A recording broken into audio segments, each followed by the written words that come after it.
नमस्ते। आईपीओ की दुनिया में ना एक शब्द बहुत सुनने को मिलता है, आईपीओ फाइनेंसिंग। अब सवाल ये है कि क्या ये सच में कम पैसों से बड़ा प्रॉफिट बनाने का कोई सीक्रेट रास्ता है या फिर एक ऐसा रिस्की जाल है जिसमें कोई भी फंस सकता है। चलिए आज इसी पहेली को सुलझाते हैं। कभी सोचा है कि किसी के अकाउंट में है सिर्फ 2-3 लाख रुपए, लेकिन वो अप्लाई कर रहा है 20-25 लाख के आईपीओ के लिए? कैसे? भाई ये कोई जादू नहीं है। इसके पीछे काम करती है एक पूरी की पूरी स्ट्रैटेजी। और आज हम उसी स्ट्रैटेजी को डिकोड करने वाले हैं। तो इस कमाल की स्ट्रैटेजी का नाम है आईपीओ फाइनेंसिंग। हो सकता है आपने ये नाम सुना हो, पर ये असल में है क्या भला? और सबसे जरूरी बात, ये काम कैसे करता है? चलिए सबसे पहले यही समझते हैं। एकदम सीधे और सरल शब्दों में कहें ना, तो आईपीओ फाइनेंसिंग एक तरह का शॉर्ट टर्म लोन है। मतलब बहुत ही कम समय के लिए लिया गया कर्ज। और ये लोन कोई बैंक या एनबीएफसी यानी नॉन बैंकिंग फाइनेंशियल कंपनी सिर्फ और सिर्फ एक ही काम के लिए देती है, आईपीओ में बड़ी एप्लीकेशन लगाने के लिए।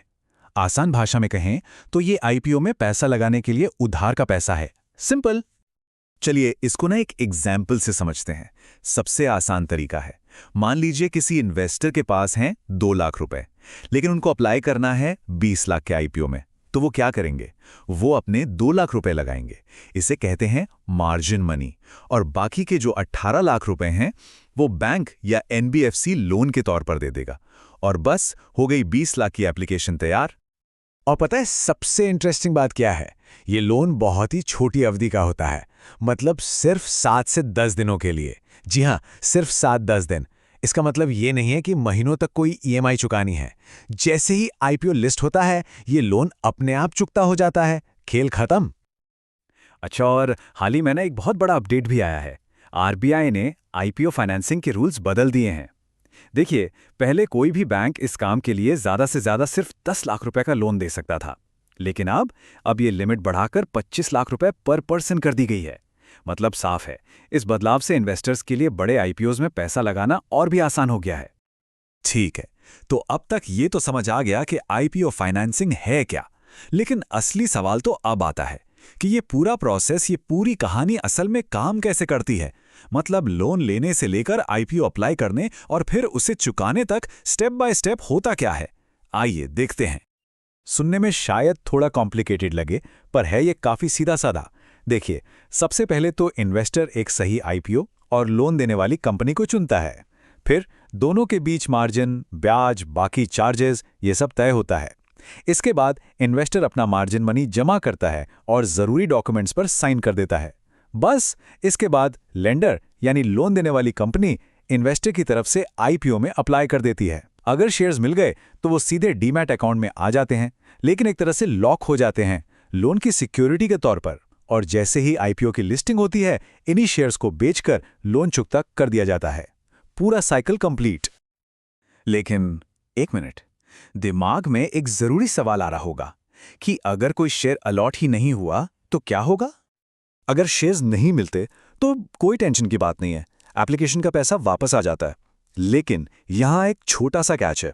भले ही शेयर न मिले हों, फिर भी लोन का ब्याज और प्रोसेसिंग फीस तो देनी ही पड़ सकती है।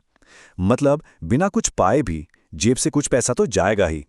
तो जब खर्च की बात चल ही पड़ी है तो चलिए जरा और गहराई में उतरते हैं। इस पूरे खेल में असल में लागत आती कितनी है, कितना खर्चा होता है? देखिए, सबसे बड़ा खर्चा तो है इंटरेस्ट का, यानी ब्याज का। ये सालाना 8 से 18% के बीच कुछ भी हो सकता है। अब कई लोग सोचेंगे कि ये तो पर्सनल लोन जितना ही है, लेकिन असली खेल यहीं पर है। ये लोन सिर्फ 7 से 10 दिनों के लिए है, इसलिए इतने कम समय में लगने वाला ब्याज भी एक मोटी रकम बन जाता है।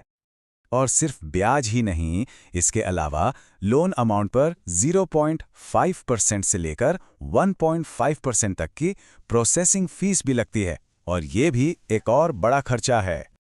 अरे रुकिए रुकिए, लिस्ट अभी खत्म नहीं हुई है।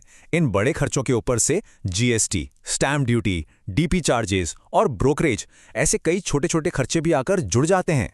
और ये सब मिलकर कुल लागत को हमारी उम्मीद से कहीं ज्यादा बढ़ा सकते हैं। तो इन सारे खर्चों को जोड़ने के बाद हम वापस उसी बड़े सवाल पर आते हैं, क्या आईपीओ फाइनेंसिंग सच में एक फायदे का सौदा है या फिर ये सिर्फ एक महंगा जुआ है? ये असल में एक सिक्के के दो पहलू जैसा है। एक तरफ है प्रॉफिट का सिनारियो, अगर आईपीओ की डिमांड जबरदस्त है, उसका ग्रे मार्केट प्रीमियम यानी जीएमपी बढ़िया चल रहा है और एक बम्पर लिस्टिंग की उम्मीद है, तो हाँ, ये बहुत फायदेमंद हो सकता है। लेकिन दूसरी तरफ है लॉस का सिनारियो। अगर आईपीओ उम्मीद के मुताबिक नहीं चला और फ्लैट या डिस्काउंट पर लिस्ट हो गया, तो लिस्टिंग से जो छोटा मोटा फायदा होगा ना, वो इन सारे खर्चों को भी कवर नहीं कर पाएगा और नतीजा इन्वेस्टर को होगा सीधा सीधा नुकसान। तो अब तक हमने इसका प्रोसेस समझ लिया, फायदे नुकसान देख लिए, लेकिन अब बात करते हैं इसके सबसे जरूरी पहलू की। एक वार्निंग, एक चेतावनी जिसे नजरअंदाज करना बहुत बहुत भारी पड़ सकता है। एक बात ना बिल्कुल साफ साफ दिमाग में बिठा लेनी चाहिए, ये गारंटीड प्रॉफिट वाली कोई स्कीम नहीं है, बिल्कुल नहीं। ये एक हाई रिस्क हाई रिवॉर्ड वाला खेल है और इसमें जोखिम भी उतना ही बड़ा है जितना बड़ा मुनाफे का लालच। तो फिर सवाल ये है कि आखिर ये है किसके लिए? देखिए, स्ट्रैटेजी सिर्फ और सिर्फ उन अनुभवी इन्वेस्टर्स के लिए है जो किसी भी आईपीओ का गहराई से एनालिसिस करना जानते हैं, जो अगर नुकसान हो जाए तो उसे झेलने का दम रखते हैं और जिन्हें अपने रिस्क को मैनेज करने की कला आती है। साफ बात है, ये नए इन्वेस्टर्स के लिए तो बिल्कुल भी नहीं है।